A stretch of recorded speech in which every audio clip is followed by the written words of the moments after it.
برنامه حکومت جمهوری تاجیکستان درباره رشد اقتصادی و اجتماعی وادی برتنگ ناحیه روشن که 2 مارس سال 2013 مطرح گردیده بود عملا روی کار آمده ایستاده است. برنامه مذکور از 66 بند عبارت بوده در آن برای انکشاف همه ساحه‌های خواجگی خلق وادی مذکور چاره‌های ضروری پیش بینی و به نقشه درآورده شده است. مطابق بند 23 و 26 برنامه مذکور برای برقرارسازی راه اتومبیلگرد روشن بسیط سوناب وادی برتنگ لایحه‌ها مرتب شده مبلغ‌ها الکی جلب گردیدند.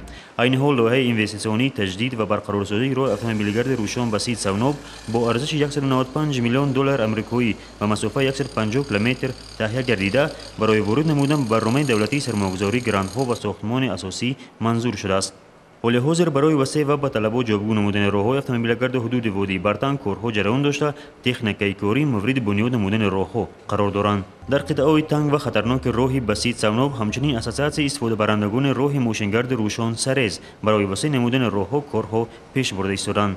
مطابق نقشه برنامه انکشاف وادی برتنگ تا مهلت مقرر گردیده راه‌های سمت جماعت سوناب ناحیه روشن پرراه وسیع و از نوسازی می‌گردند.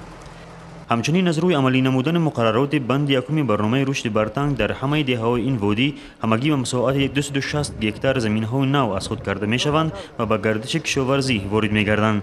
برای راه اندازی چنین تدبیرها نیز از جانب کمیته زمین‌سازی خواجگی آب ولایت و دیگر مؤسسه‌های مربوطه برای به گردش کشاورزی درآوردن 60 گکتار زمین نو در جماعت سوناب ناحیه روشن کارهای چین‌کنی و معاین‌سازی حدود ساختمان خط آب پیشرفته ایستادند.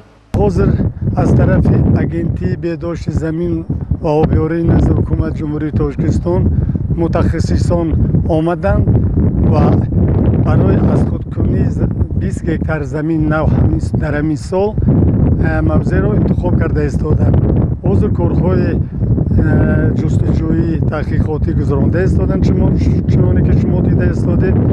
این موضع همگی 30 گکتار تا 30 گکتار از خودکنی زمین نو امکانیت دارد و با